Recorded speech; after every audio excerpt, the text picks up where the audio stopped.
Assalamualaikum warahmatullahi wabarakatuh. Waalaikumsalam warahmatullahi. Alhamdulillahi rabbil alamin. Wassalatu wassalamu ala sayyidil mursalin wa ala alihi wa sahbihi ajma'in. Rabbi syrah li sadri wa yassir li amri wahlul 'uqdatam min lisani yafqahu qawli. Subhanaka la ilma lana illa ma 'allamtana innaka antal alimul hakim. Wala haula wala quwwata illa billahil aliyyil azim. Terima kasih kepada DJ Fat. Alhamdulillah kita dapat menyambung pengajian Salat Talaki Safinatun Najah menggunakan pakai kitab Safinatun Najah karangan Syekh Salim bin Abdullah. Jadi mudah-mudahan kita diberi manfaat oleh Allah Subhanahu Wa Taala. Kita dapat beramal serta kita istiqamah dalam pengajian. Jadi insya-Allah untuk selok petang ini akan mengulangi selok minggu lepas. Jadi kalau kitab Safinatun Najah, kalau hak Jawinya muka surat 2 baris yang kedua daripada atas. Qala al-muallifu rahimahullahu ta'ala wa nafa'ana bi'ulumihi amin. Wa bihi nasta'inu ala umurid dunya waddin. Terjemahan dianya, dan dengan Allah Ta'ala kami minta pertolongan atas segala perkara dunia. Ala umurid dunya, atas segala perkara dunia. Waddin, dan agama. Itu terjemahan hak Jawi. Terjemahan hak Rumi, pada segala urusan keduniaan, waddin, dan hari kemudian. Jadi ad-din di situ diterjemah dengan hari kemudian, hari akhirat, hari pembalasan. Kemudian minggu lepasnya panjang membicarakan berkaitan dengan wabihi nasta'in. Dengan Allah kami minta pertolongan. Jadi dari segi bahasa Arab, apabila terbalik seumpama tu, faedahnya hasar. Saya sebut minggu lepas. Hasar tersimpan. Ada yang komen dalam FB tu, dia kata tersimpan, dia tulis dengan tersakat, dia tulis. Hak minggu lepas lah, saya minggu lepas sebut hasar tersimpan. Ada yang mengikuti live FB mengatakan bahawa Muhammad Arif kata tersakat. Dia kata tersakat. Yang mana terjemahannya adalah, kalau kita terjemah kau, jua. Wabihi nasta'in, dan dengan Allah Ta'ala jua kami minta pertolongan. Kami tidak minta pertolongan kepada selain daripada Allah atas segala perkara dunia dan perkara agama. Sebagaimana iyyaka na'budu wa iyyaka nasta'in. Sama juga tu terbalik. Akan dikau kami sembah. Kalau tidak terbalik, kami sembah akan dikau. Kami minta tolong akan dikau. Tapi dalam ayat tu diterbalik. Akan dikau kami sembah. Dan akan dikau ya Allah, wa iyyaka nasta'in, dan akan dikau ya Allah kami minta pertolongan. Jadi terbalik seumpama tu, bahasa Arab ada faedah dia, faedah hasar. Dengan makna akan dikau jualah kami sembah, kami tidak sembah kepada selain daripada Engkau ya Allah. Dan akan dikau jualah kami minta pertolongan, kami tidak minta pertolongan kepada selain daripada Engkau ya Allah. Itu dipanggil hasar. Itu dari segi hakikat dia. Dari segi hakikat dia, hanya kepada Allah Ta'ala jualah kita minta pertolongan. Tapi dari segi syariahnya, tolong-menolong adalah syariah Nabi, sunnah Nabi sallallahu alaihi wasallam. Ini saya sebut dah minggu lepas. Dari segi hakikatnya macam mana, dari segi syariahnya macam mana. Ini kena tak molek. Ya. Dari segi hakikatnya, walaupun zahir syariahnya kita minta tolong sesama kita, kemudian kerana pertolongan sesama kita, kita dapat manfaat, kita dapat kebaikan. Hakikinya, manfaat dan kebaikan itu adalah datang daripada qada dan qadar Allah, datang daripada perbuatan Allah. Sebab semua perkara yang berlaku adalah datang daripada perbuatan Allah Subhanahu wa ta'ala. Sebab kitab kita memulai dengan Alhamdulillahirabbil alamin. Suratul Fatihah memulai dengan Alhamdulillahirabbil alamin, yang mana selok-selok terdahulu saya sudah menekankan berkaitan dengan pengertian ketauhidan kitanya daripada Alhamdulillahirabbil alamin. Mana semua perkara datang daripada Allah Subhanahu wa ta'ala. Itu dari segi pegangan kita. Tapi dari segi syariahnya, kita disyariahkan tolong menolong sesama kita. Dari segi hakikatnya, semua perkara itu datang daripada qada dan qadar Allah. Jangan kita salah faham pula. Salah faham sebagaimana saya sebut selok terdahulu, sebab peringkat menafikan iman seseorang, menafikan tauhid seseorang, mensyirikkan seseorang yang minta tolong sesama sendiri. Ini memang ada yang tersalah belajar seumpama tu. Lepas tu dalam kelas-kelas saya mengajar, memang saya akan tekanlah berkaitan dengan salah faham seumpama ni. Salah faham yang mana mereka menyatakan salah apabila kita minta tolong sesama kita. Sebab apa? Sebab yang menjadikan, yang beri manfaat, yang berkuasa hanyalah Allah Subhanahu wa ta'ala. Kenapa kita minta tolong sesama makhluk yang lemah? Sebab apa? Sebab dia salah faham dari segi syariahnya macam mana. Ada ni. Syariah sebagaimana hak Nabi SAW dalam ayat Quran, dalam hadis-hadis Nabi, perbuatan Nabi, macam mana Nabi dengan para sahabat tolong menolong. Tolong menolong adalah syariat Nabi SAW. Dia terkadang timbul salah faham ni, dia membicarakan bicara hakikat dalam keadaan syariatnya tidak mantap. Sebagai contoh, dalam kitab Hikam, kitab Hikam karangan Ibn Atta'illah As-Sakandari, Ibn Atta' mengatakan, fala tarfa'anna ila ghairihi hajatan huwa muriduha alaik. Jangan engkau angkatkan kepada selain Allah akan hajah. Kenapa? Kerana ia jualah yang mendatangkan hajah atas engkau. Ni kitab hakikat. Jangan kita mengangkat hajah kita kepada selain Allah. Sebab apa? Sebab Allah jualah yang menyempurnakan hajah kita. Itu bicara hakikat. Faham tak? Faham bicara hakikat. Jangan engkau mengangkat hajah kepada selain daripada Allah. Kenapa? Kerana Allah jualah yang mendatangkan hajah. Itu bicara hakikat. Jangan kita lupa pula bicara syariahnya macam mana. Janganlah pula kami makam hakikah dah kaminya. Orang ustaz duk sebut tu, itu makam syariat. Itu makam syariat. Kita orang ni sampai makam hakikah dah. Dia makam hakikah ni kurniaan daripada Allah. Sampai makam hakiki, itu makam awliya.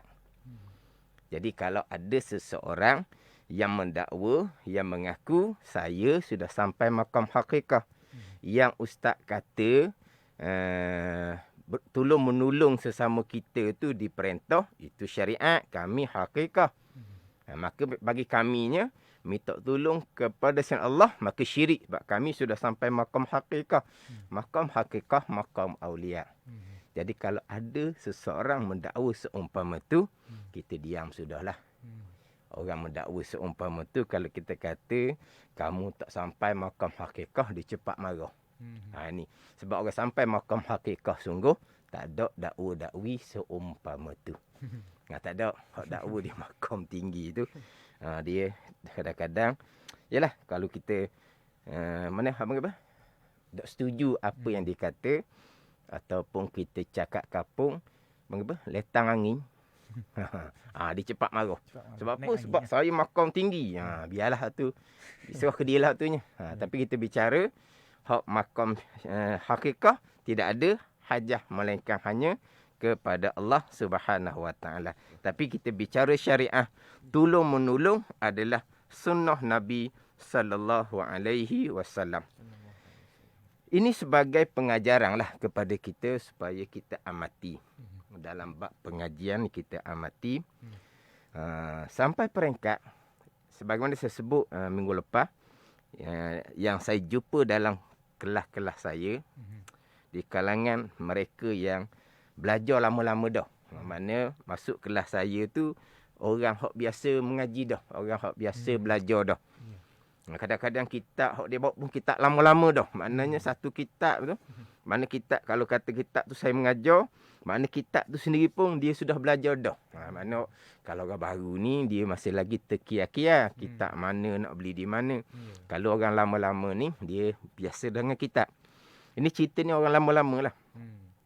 Jadi apabila bicara berkaitan dengan pegangan macam mana, syariah macam mana, kadang-kadang timbul lah dalam kuliah tu. Dia kata, Ustaz, orang sekarang ni Ustaz, banyak Tuhan dia kata. Pak Cik, banyak Tuhan macam mana Pak Cik? Kita orang Islam. Orang Islam, Allah jua Tuhan kita. Mana banyak Tuhan ni? Banyak Tuhan Ustaz sebab dia ni minta tolong orang tu, minta tolong dengan orang ni. Gitu. Faham lalu dah? Faham dah. Dia jadi lari tu, salah faham dia daripada mana? Minta tolong orang tu, minta tolong orang ni, minta tolong dengan makhluk dia kata. Jadi sudah mensyirikkan Allah Subhanahu Wa Taala. Makhluk lemah yang menghasilkan pertolongan, yang menunaikan hajat, yang mendatangkan manfaat hanya Allah Rabbil Alamin. Allah Tuhan, hak dia belaka. Tiba-tiba pergi minta kepada sesama sendiri, makhluk Allah yang lemah. Sudah menduakan Tuhan. Banyak Tuhan, dia kata. Ni saya pun, bila timbul pertanyaan seumpama tu, saya fahamlah. Daripada mana punca orang belajar ni. Orang belajar. Bukan orang yang tak pernah belajar. Belajar lama-lama dah ni. Daripada mana ni? Jadi timbul persoalan seumpama tu. Dia bicara hakikah, dia lupa akan syariah. Syariah tolong menolong. Wa ta'awanu 'alal birri wat taqwa. Ayat Al-Quran memerintah supaya tolong menolonglah kamu atas kebajikan dan ketakwaan. Jadi dia tak kemas syariat. Sebab peringkat banyak Tuhan orang yang minta tolong sesama sendiri. Lepas tu saya pun tanya baliklah. Dah Pak Cik, jauh tua sikit ni Pak Cik. Dah Pak Cik tak ada ke minta tolong dengan anak menantu? Tanya gitu. Pak Cik tak ada minta tolong dengan anak menantu?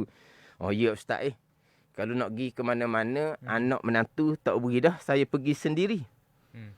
Mesti anak menantu yang akan bawa. Jadi kalau saya nak ke mana-mana, saya akan minta tolong dengan anak menantu lah. Dah tu bukan minta tolong dengan makhluk orang panggil. Banyak Tuhan jugalah Pak Cik. Macam mana? Padat ni. Tanya pula, dah Pak Cik, duduk di rumah Pak Cik. Pak Cik dah minta tolong ke apa-apa dengan Mak Cik di rumah? Nak air ke? Nak apa-apa kan? Tak panggil. Tak panggil Mak Cik kan minta tolong? Memanglah suami isteri ni tolong menolong lah. Dah. Dah banyak Tuhan seumpama tu. Tengok. Dia sendiri yang minta tolong sesama. Minta tolong anak menantu, minta tolong isteri. Tiba-tiba dia kata orang sekarang, bukan dia lah, orang lain-lain lah. Orang sekarang banyak Tuhan. Sebab apa Pak Cik? Sebab minta tolong orang tu, minta tolong orang ni. Tapi dia tak sedar, dia pun minta tolong dengan sesama makhluk juga. Ya. Ni salah salah pengajian. Ya. Kalau seumpama ni kena betul molek lah. Kena kemah molek, kena belajar, kena pilih guru molek. Salah pilih guru jadi seumpama tadi lah. Ya. Ini satu cerita. Jadi kawan ni, dia berkahwin. Tapi nampak macam kehidupan dia tu agak sempit sedikit lah. Yang mana mak ayah dia tu orang yang berkemampuan lah. Mak ayah dia orang yang berharta lah. Jadi tanyalah dianya, dak lepas berkahwin tu nampak macam terkia-kia tu, tak minta tolong ke dengan mak dengan ayah. Tak boleh minta tolong mak ayah. Syirik. Mak ayah bukan Tuhan. Kata ngaji mana pula budak ni. Tapi saya tak kata apa. Tapi dia kata gitu. Sekejap tu dia panggil isteri dia. Buat air. Dia panggil isteri dia buat air. Kamu panggil siapa tadi? Panggil orang puang lah. Panggil mek suruh air. Dah bukan minta tolong makhluk gitu. Ada syirik ke gitu? Dia senyap. Dia kata apa ni panggil. Dia berpahaman seumpama tu adalah tempat ambilan salah pengajian. Kena ingat baik. Mensyirikkan, menafikan ketauhidan seseorang ini dosa yang sangat besar yang berkait dengan anak Adam dia panggil. Dosa dengan anak Adam. Jadi dosa dengan anak Adam ni dia ada 5 bahagian dosa dengan anak Adam. Jadi kita selesailah untuk slot minggu ni hak berkaitan dengan salah faham berkaitan dengan syariat Nabi sallallahu alaihi wasallam. Daripada salah pengajian. Jadi hak berkaitan Allah hilang pula tu. Jadi hak berkaitan dengan kesalahan dengan anak Adam ini dia ada 5 bahagian. Kesalahan pada agama, kesalahan pada diri macam kita cederakan seseorang, kita pukul seseorang. Kesalahan pada harta, kita ambil harta seseorang. Kesalahan pada maruah dia, kita umpat, kita maki, kita fitnah, kita menjatuhkan maruah dia ni. Kesalahan pada kehormatan. Ni dia ada 5 kesalahan dengan anak Adam. Yang paling besar adalah kesalahan dalam agama. Contohnya mensyirikkan, menafikan tauhid seseorang, menafikan iman seseorang, bahkan mengkafirkan seseorang. Ini dosa anak Adam dalam bab agama. Yang mana wajib minta maaf dengan seseorang yang kita ada kesalahan tadi. Kalau kita tidak minta maaf atas dunia ni, kita akan bayar dengan pahala pada hari akhirah yang menyebabkan seseorang akan jadi muflis. Bertaubat direct dengan Allah, kalau kesalahan Adam tidak akan diampuni. Melainkan kena berhadap dengan seseorang terlebih dahulu, minta maaf terlebih dahulu. Kalau seseorang yang disyirikkan, seseorang yang dinafikan tauhid iman dia, seseorang yang dikafirkan sudah meninggal ke, itu akan bicara panjanglah pulaknya. Macam mana cara nak bertaubat. Tapi nak cerita di sini, ini kesalahan yang besar, kesalahan dengan anak Adam, mudah-mudah mensyirik, menafikan tauhid, menafikan iman seseorang. Sebagaimana yang saya bicara dahulu, hak berkaitan dengan Alhamdulillahirabbil alamin. Allah Rabb, Allah Tuhan. Semua yang berlaku datang daripada Allah Subhanahu wa ta'ala. Qada dan qadar Allah Subhanahu wa ta'ala. Makhluk, alam, tak boleh bekas sama sekali. Kemudian saya sentuh dah hak kelah terdahulunya hak berkaitan dengan percakapan asbab. Pegangan kita Alhamdulillahirabbil alamin. Allah Rabb, Allah Tuhan. Hak dia belaka. Tapi percakapan asbab kitanya, makan nasi kenyang, minum air hilang dahaga. Ni contohlah. Banyak lagi contohnya. Itu percakapan asbab yang tak salah pun. Tapi ada orang yang salah pengajian bercakap seumpama tu, dia kata kamu sudah syirik kafir kamu sebab kamu berkata makan nasi kenyang, minum air hilang dahaga, maknanya kamu sudah berpegang nasi yang boleh bekas, air yang boleh bekas sebab kamu kata contohlah. Kena selera molek hari ni. Nambah. Kena selera molek ni. Kenyang. Kamu bercakap, makan banyak, nambah tadi sebab kena dengan selera, maka dia kenyang. Bercakap tu mesti mari dari lubuk hati. Sebab bukan latah. Bila cakap mesti mari dari lubuk hati, berarti kamu sudah berpegang nasi yang kamu nambah tu mengenyangkan. Kapi kamu sampai peringkat tu. Ni pun samalah ni. Man kafara mu'minan faqad kafar. Bukan setakat dosa anak Adam. Bahkan sesiapa yang mengkafirkan seseorang yang beriman, maka seseorang tu akan jadi kafir. Orang yang mengkafirkan tu akan jatuh kafir. Ni. Bukan setakat kata dosa besar dengan anak Adam, bahkan yang mengkafirkan tadi jatuh hukum kafir. Sebab apa? Sebab dia tak faham berkaitan dengan pegangan, berkaitan dengan percakapan asbab jua. Dia cakap asbab ni harian kita lah. Cakap asbab ni. Dalam Quran pun Allah Ta'ala sandar kepada asbab. Dalam hadis Nabi pun, Nabi sandar kepada asbab tu tak salah pun. Allah Ta'ala berfirman, mimma tumbitul ar. Daripada tumbuhan yang ditumbuh oleh bumi. Dalam Subhanallazi khalaqal azwaja kullaha mimma tumbitul ar. Daripada tumbuhan yang ditumbuhkan oleh bumi. Tuhan kata. Daripada tumbuhan yang ditumbuhkan oleh bumi. Walaha bukan bumi yang menumbuhkan tumbuh-tumbuhan. Allah yang menumbuhkan tumbuh-tumbuhan. Tapi Tuhan Allah Ta'ala kata daripada tumbuhan yang ditumbuhkan oleh bumi. Jadi macam bumi pula berkuasa. Itu orang panggil apa tu? Sandar kepada asbab. Sandar kepada asbab. Nak tumbuh-tumbuhan ni mestilah di bumi.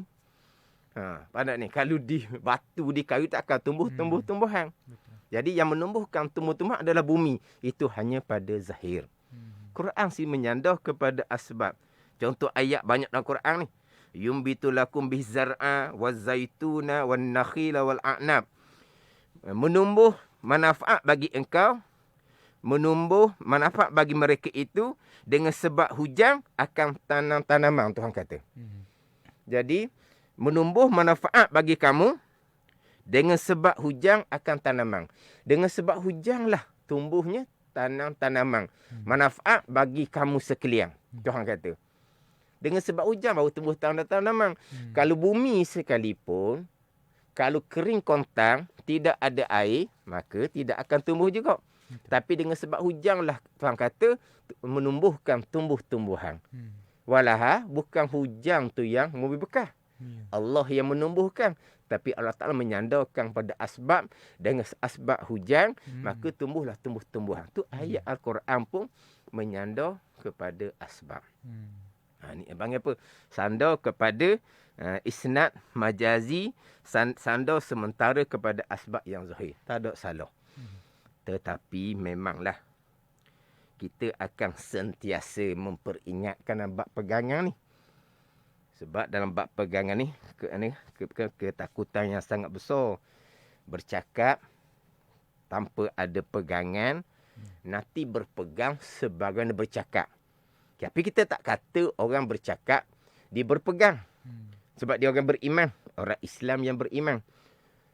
Tapi kita akan sentiasa memperingatkan bahawa segala-gala yang berlaku datang daripada Allah Rabbil Alamin. Kita akan sentiasa peringat. Tapi orang bercakap, makan kenyang, minum air, hilang dahaga, sudahlah dia bercakap lah. Pada ni. Kita tak usah nak syak-syak wasangka lah. Dia bercakap nasi kenyang. Minum air hilang dahaga. Nanti kan dia berpegang, jangan syak wasangka. Tapi kita, kebimbangan tu tetap besar. Kita kena sentiasa. Kepada anak bini kita, keluarga kita, kita kena sentiasa memperingatkan akan iman akidah kita. Semua yang berlaku adalah qada dan qadar Allah Subhanahu Wa Taala. Allah Rabbil Alamin, Allah Tuhan, hak dia berlaku, apa yang berlaku. Kita akan sentiasa peringat. Nanti bercakap, berpegang seumpama tu. Tapi bukan kita letak ni, bukan kita tohmah. Tapi kebimbangan tu ada, kita kena sentiasa memperingatkan. Pegangan kita tetap dah. Ya. Sama lah macam bicara sekarang lah. Bicara COVID ke, bicara vaksin ke, sama saja. Itu dipanggil bicara asbab. Mana sandar kepada nasi, sandar kepada air, sandar kepada COVID, sandar kepada vaksin, begian-begian, dia panggil isnad majazi, dia panggil. Itu bahasa Arab. Isnad majazi dia panggil sandar apa? Majazi ni sandar dia gini. Payah juga ni. Sebab saya masa belajar dulu tak terjemah majazi, tak terjemah. Sebut isnad majazi. Isnad hakiki sandar pada Allah. Ya. Allah lah yang mengenyangkan. Allah lah yang menghilangkan dahaga. Allah lah yang menjadikan mudarat seseorang, bukan COVID. Allah lah yang bagi perlindungan seseorang, bukan vaksin. Itu dipanggil isnad hakiki. Sandar sebenar-benar kepada Allah. Adapun sandar kepada nasi, air, COVID, vaksin, dipanggil sandar majazi. Mana pemajazi ni? Biasa saya dengar orang terjemah lah. Dia panggil pinjaman. Okay. Pinjaman ni, letak je. Letak sementara secara pinjaman kepada asbab. Asbabnya apa? Asbab hak adi dia panggil. Asbab hak adah. Hak berlaku berulang-ulang. Hak berlaku sama-sama. Makan kenyang. Makan kenyang. Minum air hilang dahaga. Minum air hilang dahaga. Kena penyakit COVID, jadi begiang. Jadi begiang. Hak adah dia panggil. Maka sandar kenyang kepada nasi. Sandar hilang dahaga pada air dipanggil sandar kepada asbab yang adi. Sebab yang berlaku berulang-ulang. Dia panggil isnad majazi. Sandar kepada asbab zahir, asbab yang adi. Tak ada salah. Ada ni. Tu tak ada salah tu. Hakiki pegang tetap dah. Segala-gala datang daripada Allah Subhanahu wa ta'ala. Sebab kita orang yang beriman. Di majazi-majazi ni, dia adalah pembicaraan dalam ilmu bahasa Arab. Dia ada dia punya qarinah dia pula. Sebab apa kita kata, saat ni dia cakap terang-terang saat ni. Kena selera molek, nambah kenyang. Terang-terang disandar pada nasi jadi kenyang. Macam mana kita boleh kata dia bukan pegangan gitu? Dia hanya sandar sementara saja kepada nasi. Kita kata majas, bukan haki. Qarinahnya apa? Qarinahnya kerana dia orang yang beriman. Orang yang ada akidah, orang yang ada tauhid, yang berpegang segala-galanya yang berlaku adalah qada dan qadar Allah Subhanahu wa ta'ala. Adapun kalau orang kafir, orang kafir. Cakap yang sama juga orang kafir. Makan nasi, kenyang. Dia pegang. Dia isnad majazi. Dia orang kafir, mana ada akidah, mana ada iman. Dia kata tu dia pegang. Nasi yang mengenyangkan. Air yang menghilangkan dahaga. Bapa tak kata dia isnad majazi juga. Sandar sementara. Dia bukan orang Islam. Jadi kalau orang Islam yang bercakap seumpama tu, kita letak isnad majazi. Mana sandar kepada asbab yang zahir, tapi pegangan tetap dah. Segala-gala datang daripada qada dan qadar Allah Subhanahu wa ta'ala. Ni kena ambil faham molek sini. Kena ambil faham molek sebab macam saya sebut tadilah, salah pengajian sebab peringkat mengkafirkan orang yang bercakap dengan sandar kepada asbab. Lebih-lebih lagi kalau sandar kepada obat. Tu lagilah. Telang Panadol suti, hilang pening kepala. Tak ada Tuhan mu ni. Panadol dah mu ni. Kapi mu ni. Jangan. Man kafara mu'minan faqad kafar. Sesiapa yang mengkafir kaum mukmin, maka sungguh dia sudah dikafir. Bukan setakat haram dosa besar, dosa dengan Adam saja, bahkan dia menjadi kafir. Tu kena ingat baiklah tu. Kena beringat, kena ni kena jaga, jangan kena jaga molek, kena ngaji molek. Macam contoh. Abang apa tu? Macam slogan ke apa? Kita jaga kita. Apa? Slogan tau. Kita jaga kita. Ada dalam ni FB lah, orang macam mana tak tahu ni, wallahu alam. Salah tu. Bercanggah dengan disiplin akidah. Salah dengan disiplin tauhid. Kita jaga kita macam mana kita makhluk tu bekas. Macam mana kita nak boleh jaga kita? Allah yang jaga kita, bukan kita jaga kita. Ya. Itu hanya cerita asbab. Mhm. Tu kata pelik sungguhlah. Macam kita kata kok, ibu bapa jaga anak-anak. Suami jaga isteri, jaga keluarga. Kalau kita nak tinggal kok ke mana-mana, kita pesan kepada abang ke kakak ke, jaga adik molek. Tu kita jaga kita lah tu. Cikgu jaga pelajar dia. Warden jaga pelajar dia. Abang apa tu? Cerita asbab, tak ada salahnya. Tiba-tiba kita jaga kita. Ini semua percakapan yang tidak ada tauhid, dia kata. Kata. Ni. Mana kalau kita mengajilah ilmu tauhid betul-benar dengan guru yang sebenar. Kita faham lalu dah. Sebab kita ada hak hakiki, ada hak majazi. Kita ada hukum syariah, ada hukum akal, ada hukum adah, hukum adi. Ni kalau mengaji tauhid sifat 20. Mana tak akan timbul salah faham seumpama tu. Sebab ada satu soalan, dengan soalan ni dalam satu rakaman saya tengok. Soalan ditanya kepada Tuan Guru Baba Ismail Sepanjang. Berkaitan dengan cakap obat lah. Cakap obat. Sandar kepada obat jadi sembuh. Tiba-tiba disyirikkan. Tuan Guru kata macam mana? Tuan Guru kata salah pada umbi, dia kata. Di umbi tu salah dah. Dia kata. Bukan salah di ranting-ranting di ujung-ujung, bukan. Di umbi tu salah dah. Walaupun kata obat, tadilah Panadol hilang penipala. Kita orang beriman, Tuan Guru kata. Kita tetaplah berpegang. Allah Rabbil Alamin, Allah Tuhan. Semua yang berlaku adalah qada dan qadar Allah Subhanahu Wa Taala. Kalau hanya bercakap sandar kepada obat, tu dituduh syirik, tak ada tauhid. Tuan Guru kata salah di umbi tu, tak betul sangat-sangat. Pada ni. Allah kata berat-berat. Tu kata kena. Tapi timbul ni kadang-kadang hak saya jumpa-jumpa, hak tu dalam FB tu wallahu alam lah. Hak pesing-pesing kita jaga kita tu ngaji mana tu wallahu alam. Hak saya biasa jumpa dalam kuliah-kuliah saya ni memang orang hak belajar, tapi dia salah pengajian. Tu salah pengajian. Macam contoh sekarang.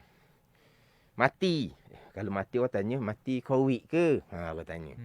Dok, dia tak kena COVID, dia mati kerana begian lah. Disebutlah penyakit dia tu. Asbab lah orang panggil. Tapi yang mematikan Allah Ta'ala. Allah yang menghidup. Allah yang mematikan. Covid ke apa ke tidak beri bekas. Tapi kita cakap mati kerana apa? Covid ke? Mati kerana serangan jantung ke? Atau panggil cerita asbab. Orang salah pengajian. Biasalah orang ziarah tempat mati ni. Kalau kata bukan musim Covid lah. Musim-musim dulu kan kematian orang ziarah. Orang tanyalah. Dia mati sakit benda. Biasa gitu kan. Kita ziarah mati kan. Mati sakit apa?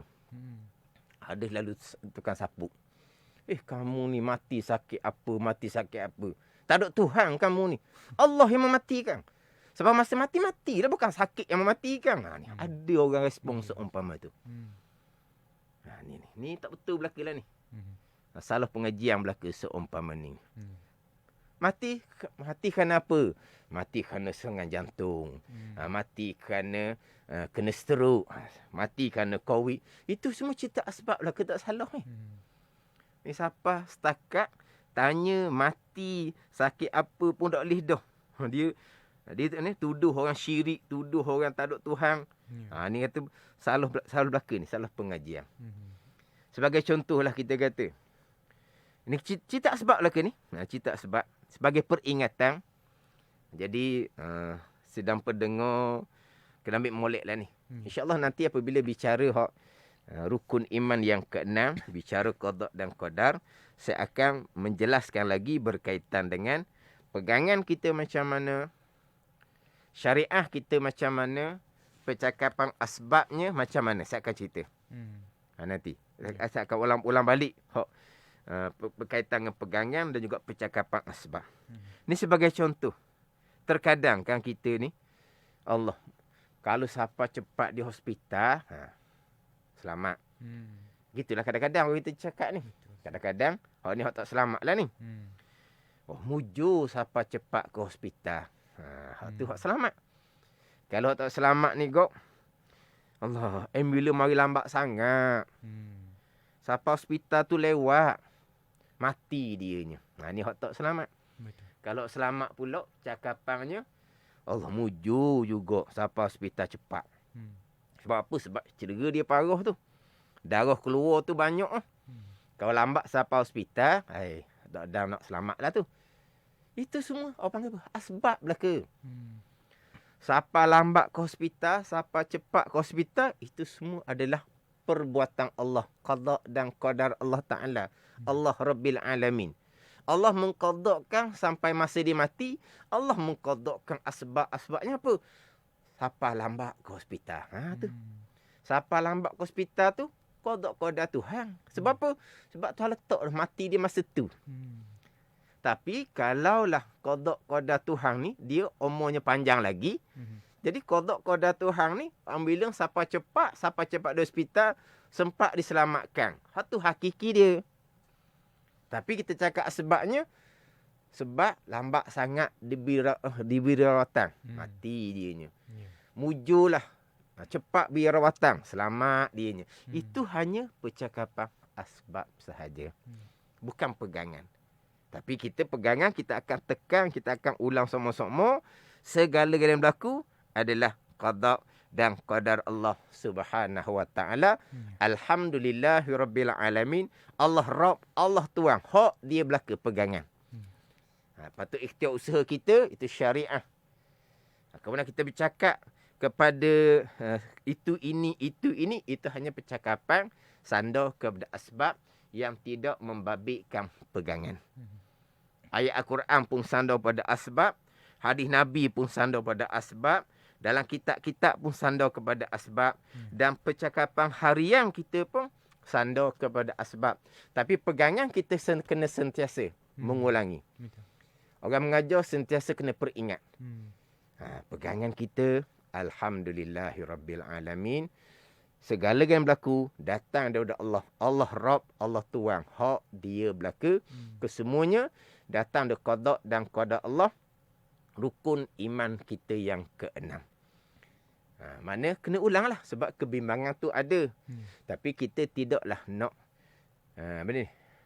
Dia ni tak pernah belajar ni. Nanti-nanti kan dia pegang nasi sungguh-sungguh kan yang mengenyangkan.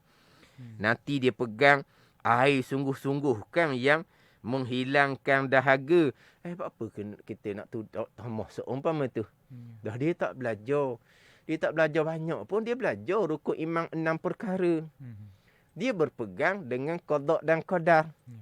Bila dia berpegang qada dan qadar, makna pegangan dianya kenyang, qada qadar. Hilang dahaga, qada qadar. Mana dia cakap nasi tu? Dia cakap asbab je tu. Dia cakap air, cakap asbab je tu. Dah akidah dia macam kita lah. Beriman dengan qada dan qadar, rukun iman yang keenam. Dia tak ngaji banyak. Tak nanti ngaji banyak. Janji dia ngaji rukun iman 6 perkara, dia faham, dia pegang molek, itulah akidah dia ni. Qada Allah Taala berlakulah walaupun dia cakap asbab nasi ataupun air dari segi percakapan dia sekalipun. Cuma kita ni pula kena sentiasa peringat. Kita ingat keesaan Allah pada perbuatan. Semua perbuatan yang berlaku adalah perbuatan Allah. Hakikinya, minta tolong hakikinya hanya kepada Allah Subhanahu wa taala. Kita minta tolong sesama kita adalah dari segi syariah semata-mata, asbab semata-mata, sunnah Nabi tolong menolong. Itu perintah Al-Quran, perintah Nabi tolong menolong. Tapi berhasil apa yang ditolong oleh seseorang kepada kita, dapat manfaat dan bertolong seorang pada kita, itulah semuanya datang daripada Allah Subhanahu wa taala. Mana berhasil orang tolong kita, kita pun memanjatkan kepujian Alhamdulillahirabbil alamin. Semuanya datang daripada Allah. Orang yang menolong kita, kita berterima kasih kepada mereka dan kita tak lupa memanjatkan kepujian kepada Allah. Alhamdulillahirabbil alamin. Kerana kesemuanya datang daripada Allah. Allah Tuhan bagi sekalian alam. Selesailah untuk permulaan kita. Dimulai dengan Alhamdulillahirabbil alamin.